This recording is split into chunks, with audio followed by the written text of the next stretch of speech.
चलिए तो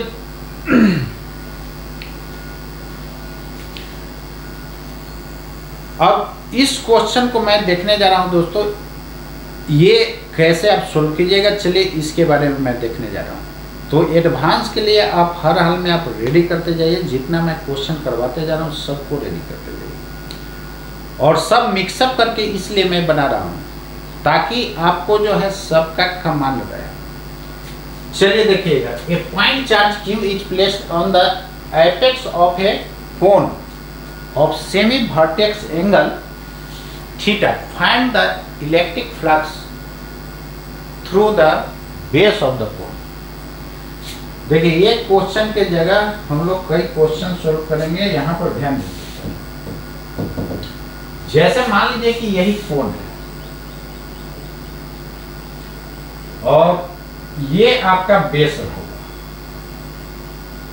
इस पर चार्ज Q रखा गया है, तो पूछ रहा है इससे फ्लक्स कितना जाएगा, ये बेस से कितना जाएगा फ्लक्स, और ये एंगल दोस्तों थीटा दिया हुआ है, सेमी वर्टेक्स एंगल। क्लियर है ना, ये थीटा दिया हुआ है। क्वेश्चन आपको समझ में आ गया होगा। तो कितना इस बेस से फ्लक्स जाएगा, तो लोग इसको निकालना शुरू करेगा। सबसे पहले इसको स्फीयर आपको बनाना होगा, इसको रेडियस मान करके इसको स्फीयर बनाएंगे। नहीं,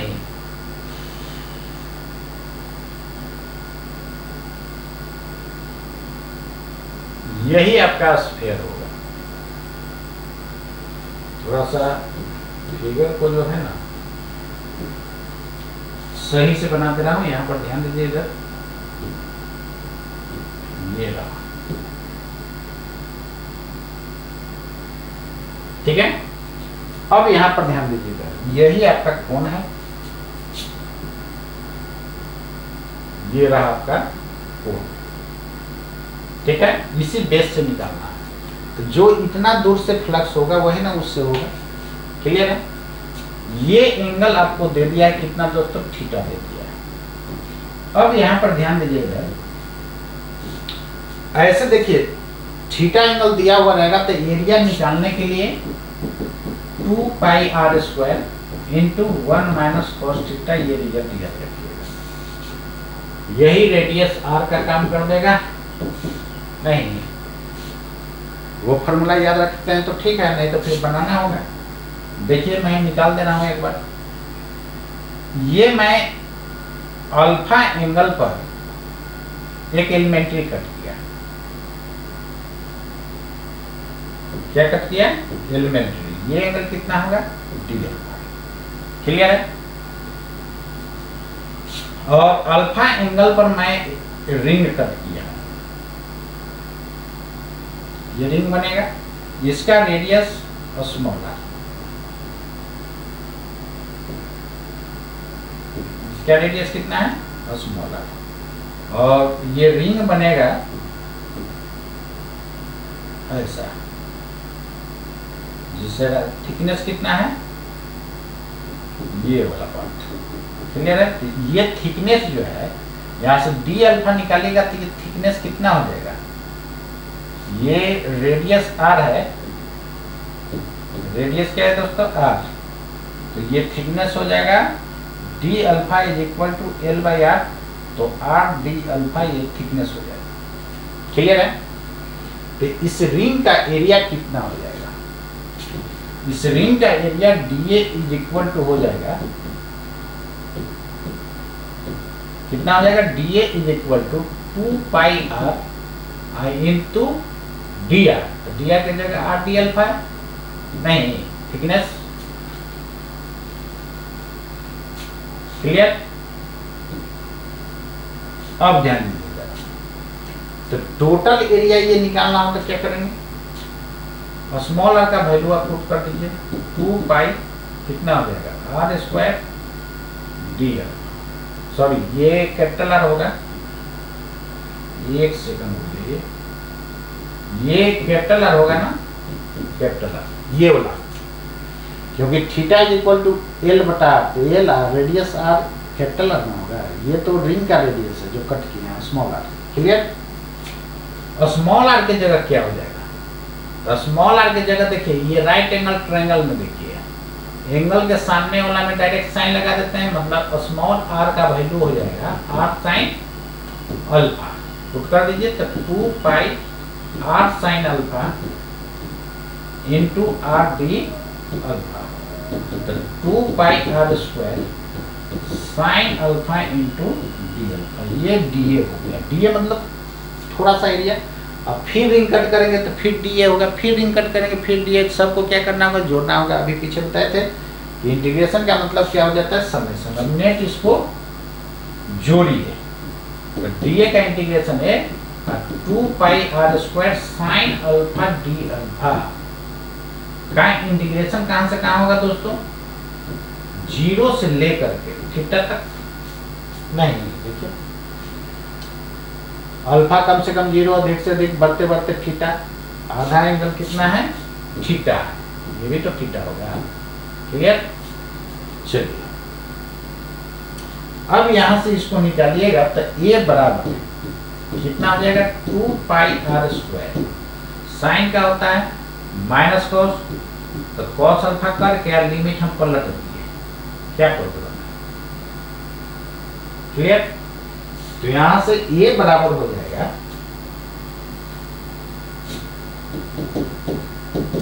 2 पाई आर स्क्वायर, अब कॉस 0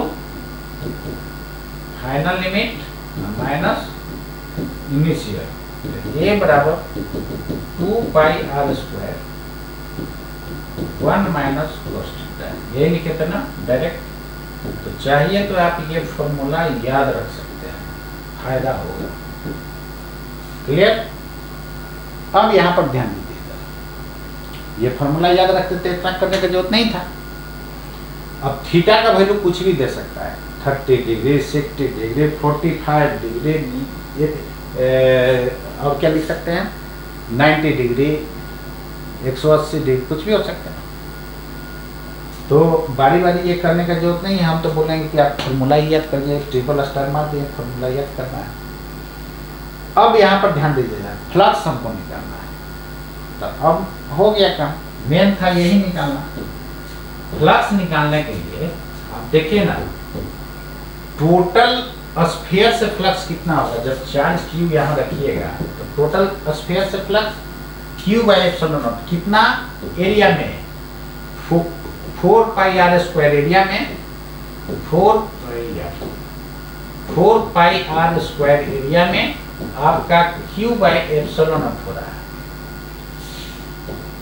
तो इतना एरिया में कितना 1 में हो जाएगा आपका q by 4 pi are square into epsilon naught, तो 2 pi are square into 1 minus cos theta में कितना होगा दोस्तों। चलिए यहाँ पर जगह नहीं है, यहाँ पर मैं लिख रहा हूँ, कितना हो जाएगा Q by 4 pi are square epsilon not into 2 pi are square 1 minus cos theta हो जाएगा। 1 माइनस क्या हो जाएगा कॉस थीटा हो जाएगा, 1 माइनस कॉस थीटा। दिख रहा है ना राइट साइड, नहीं दिख रहा है, चलिए दिखा दे रहा हूँ, अब दिख रहा होगा। चलिए अब यहाँ पर ध्यान दीजिए दोस्तों, ये कितना, यही आपका क्या हो जाएगा फ्लक्स हो जाएगा। जो कैंसिल होता है कैंसिल कर दीजिए, तब आर स्क्वायर पाई 2 से कैंसिल हो जाएगा। तो फ्लक्स कितना हो जाएगा, फाई बराबर Q by 2 epsilon not 1 minus cos theta. हम तो बोलेंगे कि ये भी फॉर्मूला आप याद कर जाइए, एकदम डायरेक्ट लगाना है, इन सब कर देना है। क्लियर। ठीक है, यहाँ तक। जैसे देखिए इसी में आपसे पूछ देगा,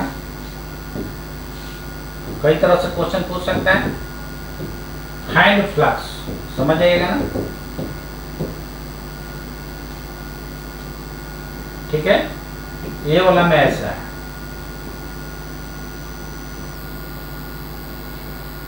यही बेस से फाइंड करना है। एक बात यहाँ पर थोड़ा सा गौर कीजिए, इसके आर पर ये डिपेंड नहीं किया है, इसी को नहीं मान करके स्फीयर ड्रॉ किए थे, तो इस पर डिपेंड नहीं किया, केवल एंगल से मतलब है। जैसे इस पर मान लेते हैं 5 कूलम दे दिया चार्ज, और ये एंगल दे देता आपका 30 डिग्री, पूछ देता है इससे फ्लक्स कितना होगा, आपको पसीना छूटना शुरू हो जाएगा। छूटने का जरूरत नहीं है, बस वही फॉर्मूला माइंड में रखिए। याद रहे हाफ एंगल लिया जाता है, तो कितना हो जाएगा सॉल्यूशन में, डायरेक्ट मारिए, धाए सुगुन फाई इज इक्वल टू कितना Q/2 epsilon not into 1 minus cos theta, यही फॉर्मूला था ना। तो Q as it is Q मत छोड़ दीजिएगा, Q का वैल्यू 5Q दिया हुआ है, तो यहाँ पर थोड़ा सा होश में बनाइएगा, होश में समझ रहे हैं ना, नहीं तो हो जाएगा गलती। और एगो उसका भी ऑप्शन दिया हुआ रहेगा, झटाक से मारिएगा, बोले अरे यार गजब का क्वेश्चन एडवांस में दिया होता है, तो उड़ा दिए धर के, अब पता चला निगेटिव में चल गया। अब यहाँ पर ध्यान दीजिए, इधर मतलब कि आपका गया वो question 5Q divided by 2 epsilon not into 1 minus √3/2 होगा ना, 2 एलसीएम लेंगे तक 4 हो जाएगा, और 2 माइनस √3 हो जाएगा, हो गया। 4 ऑप्शन में एगो ये रहेगा। कभी कभी इसका वैल्यू निकाल पुट कर देगा 1.732 और 2 में से घटा दीजिएगा, उस टाइप का भी आंसर आपको दे सकता है। आंसर हो गया, क्या मजेदार क्वेश्चन है दोस्तों, क्लियर। अब इसी में यदि ऐसा क्वेश्चन रहे तब क्या होगा, ऊपर वाला ए माने थे क्या, क्वेश्चन नंबर ए मान, बी में ऐसा, फिर आपको पसीना छूट जाएगा। देखिए ना, थीटा का वैल्यू यदि 90 हो जाए, 90 हो जाएगा तो फिर क्या होगा, हेमिस्फीयर बन जाएगा, नहीं क्लियर। तो बोलेगा कि सर कौन कैसे बनेगा, काहे न बनेगा जी, ऐसा बन जाएगा नहीं। और ये हो गया इसका बेस, क्लियर है। तो हेमिस्फीयर मतलब थीटा का वैल्यू कितना हो जाएगा 90, थीटा का वैल्यू क्या ले लेंगे 90, ठीक है। तो हेमिस्फीयर बन जाएगा, ऐसा नहीं होगा, थीटा 90 होगा तब बढ़ न जाएगा, ऐसे थीटा का वैल्यू ये लेकर के चलेंगे, ठीक। तो यही थीटा का वैल्यू 90 होगा तो ऐसे बन जाएगा, हेमिस्फीयर फिर दे देंगे, क्या दे देगा हेमिस्फीयर दे देगा। तो हेमिस्फीयर के लिए देखिए इधर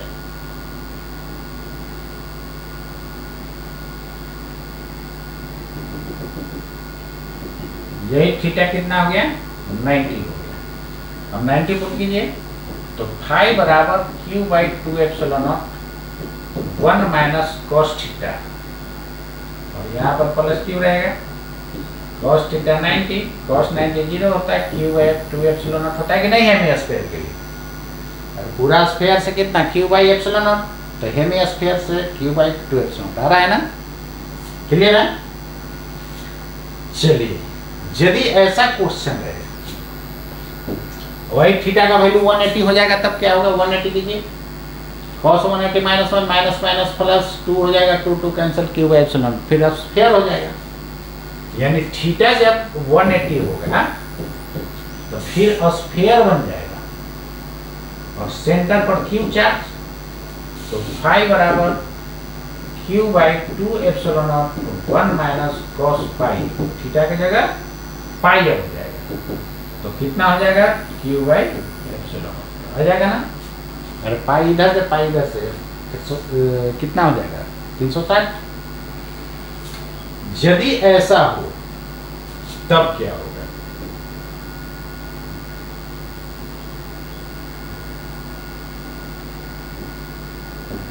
ये C हो गया। यदि ऐसा हो तो क्या होगा,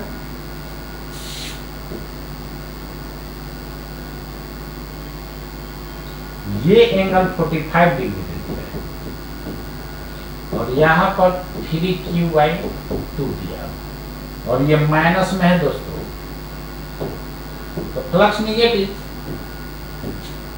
डी में, तो फाई बराबर q/ε0 1 माइनस cos थीटा, ये आपका फॉर्मूला हो गया।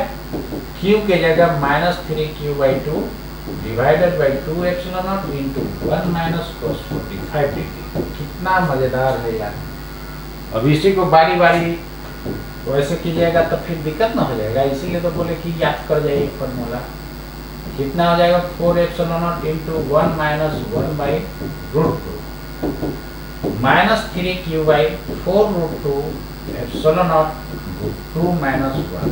ये एक ऑप्शन ये दिया हुआ रहेगा। ये रहा आपका flux through the base of the cone. Clear, बहुत मजा आया होगा। तो ये टोटल दोस्तों आप रेडी कर लेंगे। बट बताए एक क्वेश्चन, लेकिन इससे कितना क्वेश्चन बन रहा है यही समझिए।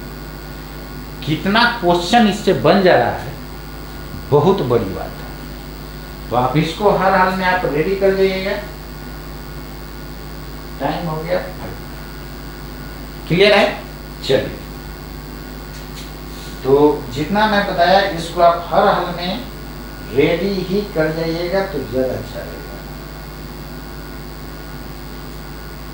और इस टाइप का क्वेश्चन बना सकते हैं। देखिए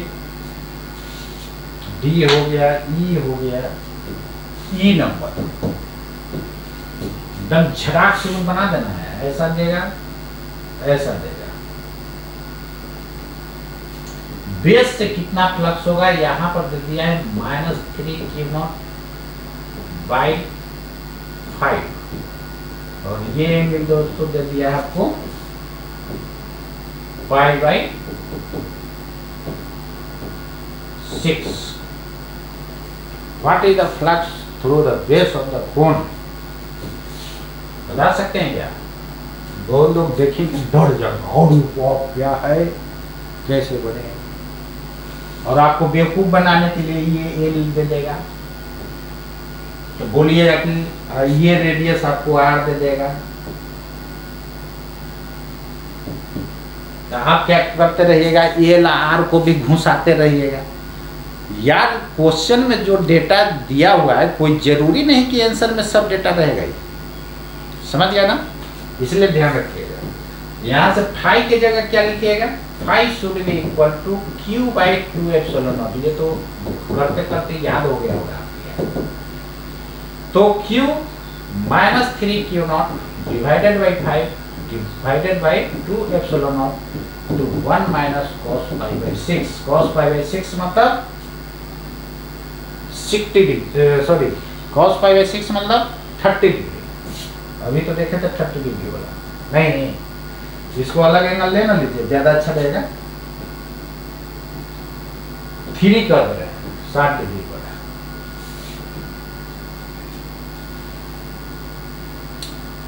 तो थोड़ा सा ऐसा कीजिए ना, 3 मत कीजिए इसको, फिर 120 ना हो जाएगा, ऊपर चल जाएगा। इसको कुछ और कर दीजिए। चलिए ना 3 ही रहने न दीजिए, सॉरी 6। तो कितना हो जाएगा -3q0/10ε0 1 माइनस, ऐसे देखिए आपका 30 दे, बस इसी तरह फिगर बनाना है। कहीं जाए उससे क्या मतलब है, 120 ऐसे कहीं भागेगा, उससे कोई मतलब नहीं है। कितना हो जाएगा √3/2 कितना हो जाएगा 2 आ जाएगा यहाँ, तो -3q0 डिवाइडेड बाई 20 ε0, ये हो जाएगा 2 माइनस √3। ये रहा आपका आंसर। क्लियर है। तो फॉर्मूला केवल याद रखिएगा। और 45 लिया था तो 90, 45 होगा तो दोनों एंगल कितना हो जाएगा 90 हो जाएगा। 120 सॉरी 120 रहेगा तब तो आ ही जाएगा ना। 3 लिखिएगा तो कितना होगा 60, तो 60 60 120 कहीं ऐसा ही ना रहेगा, 180 से कम ही ना रहेगा जी। तो उस केस में भी तो ये करेगा। नेक्स्ट लिखिए, उस केस में भी आ जाएगा एफ, यानी कहीं ऐसा चल जाएगा। देखिए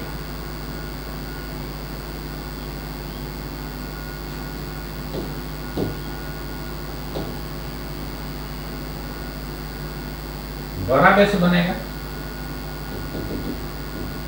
π/3, ऐसा है। क्लियर है? ये एंगल टोटल 120, इसे कंप्लीट हॉरिजॉन्टल होगा तो 180 ना होगा, ठीक है। तो 180 से थोड़ा सा क्या होगा, कम होगा। तो यहां से दोस्तों कितना हो जाएगा, φ = ऐसे कहीं जाए उससे क्या मतलब है आपको, केवल फॉर्मूला पर वैल्यू पुट कर दीजिए। 1 - cos थीटा, q के जगह -3q divided by 2 epsilon not, 1 - cos π/3 मतलब 60 डिग्री, हाफ हो जाएगा। और 1 में से हाफ घटेगा तो हाफ, तो -3q/4 एप्सिलॉन नॉट, आंसर आ जाएगा। क्लियर है ना? और ये 1/2 यार, 1 में से 1/2, हाफ में से हाफ घटेगा तो हाफ है ना बचेगा। ये आपका हो गया plus through the base of the cone, this is base. इसका ये दे देगा, रेडियस r दे देगा, आपको बेवकूफ केवल बनाने के लिए दे देगा, इसका कोई यूज नहीं है आपको। क्लियर है? ठीक है ना यहाँ तक? तो इसको आप हर हाल में दोस्तों रेडी कर जाइएगा। तो जितना मैं करते जा रहा हूँ उसको आप हर हाल में आप भी ईमानदारी से करते जाइए। आप देखिए फिजिक्स को आप एकदम चुटकी में सोल्व कीजिएगा। हम तो बोलेंगे कि जो नीट और IIT JEE मेंस का जो तैयारी कर रहे हैं वो एडवांस वाला भी टाइम बच रहा है, आप कर लीजिए। इससे करने से क्या होगा कि आप बड़ा बड़ा प्रॉब्लम बना लिए तो छोटका तो चुटकी में एकदम उड़ जाएगा यार, नहीं उड़ जाएगा, एकदम चुटकी में उसको उड़ा करके चल जाना है। तो ठीक है दोस्तों, आज के लिए इतना ही। जय हिंद, जय भारत, नमस्कार।